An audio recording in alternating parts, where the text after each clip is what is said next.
Hello, Internet, and welcome back to the Story Nook. Today we're going to be reading more of I Rather Have a Cat Than a Harem, written by Kozuzu Kobato, and our artist is Hinano Chano. And our subtagline for this novel is reincarnated into the world of an otome game as a cat-loving villainess. And we are on chapter 9. And we left off where the prince is taking magic lessons from the Duke, who is our female lead's father.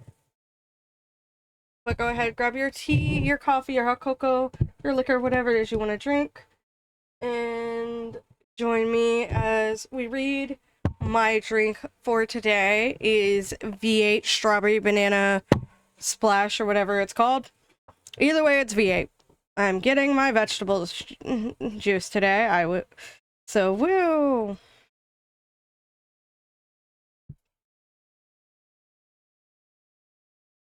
But welcome in. Do-do-do. Do-do.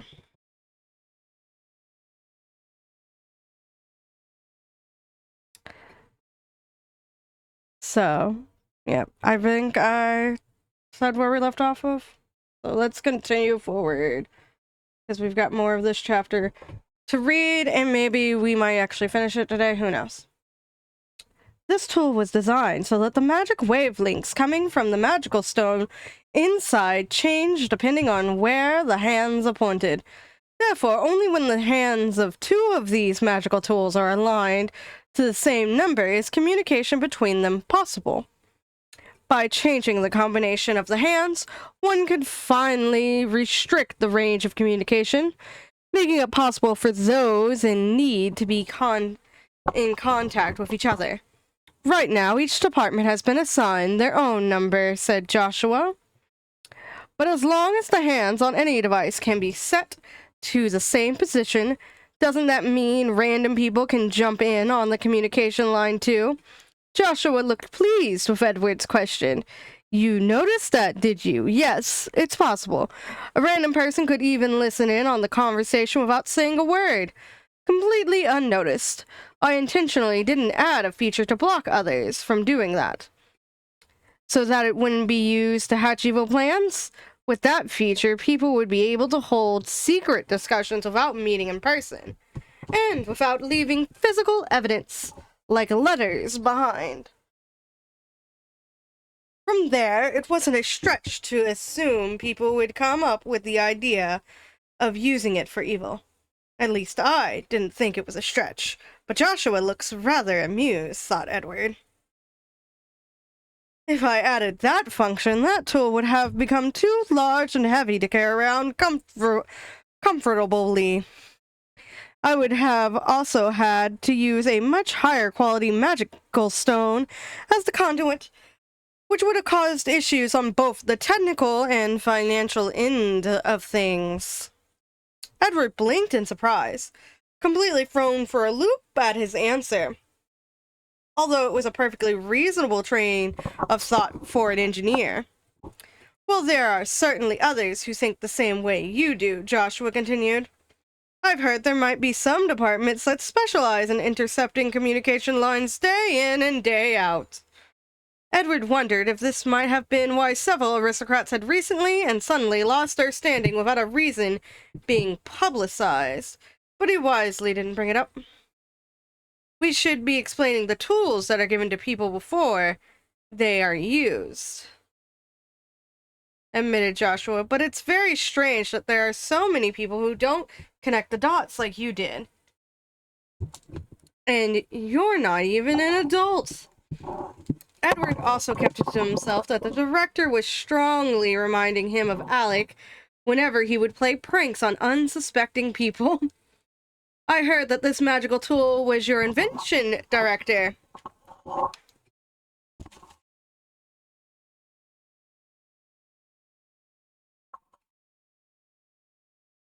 I heard correct. You heard correct. there was someone I wanted to get in touch with faster than messenger birds could carry letters. Joshua mentioned that he first created it because Isabel had become pregnant with Harold. Early on in the pregnancy, Isabel had collapsed several times due to severe morning sickness, so Joshua created the tool to be able to contact her if there was ever an emergency.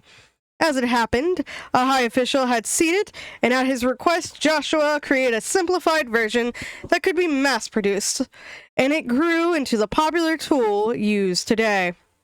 Not many in Luducia were aware that many of the unique, incredibly convenient tools used in the royal palace were originally created for the Earl and the Countess of Northland's personal motivations. He's an Earl, not a Duke. I forgot. He is an Earl. Even now, Joshua was working tirelessly to develop a camera at the request of his beloved wife and daughter, and the lens was taking more time than he had anticipated. Magical tools can be devices for good or evil, depending on the person using them. But in any case, let's look back at the very beginning. For some time after that, Joshua lectured on how magical tools came to be. It was interesting hearing the various origin stories. Edward had been exposed to such tools every day, so he felt he understood them, but in reality, he didn't at all. He was so engrossed in the lecture that he completely lost track of time. Joshua, encouraged by the smart questions Edward occasionally interjected, pressed on with his lecture. If the guard knight hadn't shyly piped up that they should probably be heading back soon, Joshua might have continued the lecture until the sun had set. Those were some fascinating stories. I'm looking forward to the next lecture. I will admit I misjudged you. It seems you do have a genuine appreciation for magical tools, Joshua remarked. Let's keep exploring the interest until we reach its natural end. Your interest in my daughter, however, is another matter. Oh, are we having, like, I don't approve of you, leave my baby girl alone moments? What's happening? I've got questions.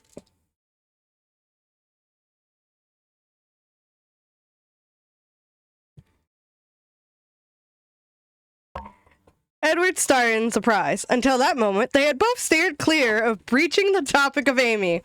With all due respect, I have no intentions of letting my daughter marry anyone until at least the spring of her 18th year, no matter who the fiancé is. 18? The age of adulthood in Luducia was 15. Waiting until 18 for marriage was a little on the late side for aristocratic ladies. Unless the fiancé were studying abroad, it was common for high-ranking ladies to marry at 16 or 17, typically following an engagement period of a year after they came of age. As Joshua spoke, he met Edward's eyes, and Edward felt the weight of his words. For that matter, I really like Amy to stay at the Northland house until she's 20 years old. That was certainly late for marriage. Yep. I like that. This man come in because, like, he's also reincarnated. If you're new and you haven't, like, read from, like, the beginning to the end, Amy's whole entire family reincarnated into this world. So he's just like, nobody's taking my daughter until she's at least 18, but I would prefer 20. Unless there was some unavoidable pretext to explain it, a nasty rumor would probably get spread around about the lady herself or her family. Surely Joshua would know the consequences of what he was asking, but he looked very serious. Is there a reason for this rule? Asked Edward. 18 years old. I'll let her graduate high school at least, Joshua thought. In this world, Joshua couldn't tell anyone else the hopes he had for his daughter that had been dashed in their past life. She never even made it to adulthood in Japan, which was age 20. It's probably hard for you to understand, but I just ask that you can accept that, as a father, there are certain things I cannot concede. For a brief moment, the two men only exchanged serious looks in silence, but Edward suddenly smiled, and the unspoken balance shifted. You're asking me for an 8-year postponement, then? But don't you need a fiancé, Your Highness? There's no big rush. Besides, there's no one else I want to make my fiancé. Of all the ladies who had gathered for the tea party, Amy was the only one he kept in contact with. Joshua's brow furrowed in confusion, not understanding what Edward was really getting at. The prince smiled even wider. I want Amy to fall in love with me, so I'm going to do my best to become a man worthy of her. Yes, proclaim that to the father. This will not backfire whatsoever. Maybe, possibly, who knows? As Joshua watched the 13-year-old prince leave the room, he remarked to himself that Edward looked rather taller than he had when he entered. I like that Edward's just like, alright, this gives me more time to make your daughter fall in love with me. Good luck, Edward. It may or may not work out for you. Hello, Ed. How have you been? Tigger and I have been doing very well. My father finally arrived at Wallum, so now the whole family is here. But my older brother is out on a patrol boat right now, so he's not really here, per se. Apparently, they go patrolling to prevent any damage from sea life. I haven't seen any mermen or selkies yet. Have you ever seen one, Ed? Ed! Sea serpent eyes! My dad was happy, of course, but my mom was thrilled. Thank you so much. Can we really accept such a wonderful gift? But I'm so happy! I really hope there's something I can give you in exchange. I heard from Dad that you've started studying magical tools. Keep it between us, but he was speaking very highly of you. You didn't hear it from me. It's been 3 months since I came to Wallum, and the seawater is getting colder and colder by the day. This year, my grandfather encouraged us to stay longer than we typically do. Tigger has gotten used to playing at the tide pools, and I think I've improved a lot at horse riding. I might even be able to ride Fente on my own now. My mother will return to the royal capital for a little bit next week, but it's been decided that I will go straight to our home in Northland territory, so I won't be able to see you again until the new year, will I? I bet the royal capital is cold, isn't it? Have you or Marvin or anyone else caught a winter cold yet? Also, I'll be sending you a card for Snow Day. I guess Snow Day is a holiday, maybe similar to Christmas. Who knows? Thank you for your beautiful card, Ed. It was the first time I've ever seen a card that made it snow when you opened it. I was so surprised. My father only looked a little annoyed and muttered, using it like this. He told me to tell you that you passed, but does that mean that was an assignment from one of your lectures? I got a letter from Duchess Camellia that said Alec had gotten a sudden growth spurt. My mom says I got taller too, so you might be surprised when you see me next. I like that while Joshua is aware that Edward is trying to swoon his daughter, I do have a slight concern, because I think Amy is only 8 years old and he's 13, so that's 9, 10, 11, 12, 13. That's like a 5 years age gap. If she's 8. If she's only 10, it's 3. I feel weird about certain age gaps, especially when, like, they're still minors. Things still feel a little different since coming home after so long. But you and Alex have gotten so tall. I've gotten so big that I've had to have new dresses made. Not quite big enough to be able to lift Tigger's whole body, though. A new friend of mine told me that drinking goat's milk makes you grow taller. My grandpa heard that and gave me 2 baby goats. One is black and one is white, and they're both so cute. I was told they were both girls, but the white one is a boy. I'm sure my grandpa didn't realize that. And I guess somebody realized that when they were just like, all right, let's put the goats away. And then they're just like, oh, this one has man bits. Your Highness Edward, congratulations on entering school. You'll be sharing a dormitory room with Alec, right? Alec now, right? I'm sure it will be difficult writing letters like we have been from now on, so I will refrain in the future. I hope you have a fun school life. Amy Northland. I like that most of this is it in just a sweet little, like, short letter she sends.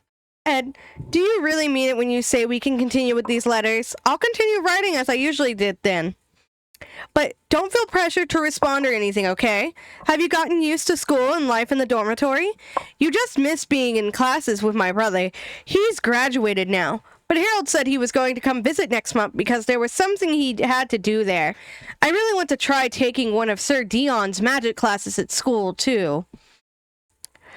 I've known about it for a while, but it's still a little sad hearing about Rule's retirement, isn't it?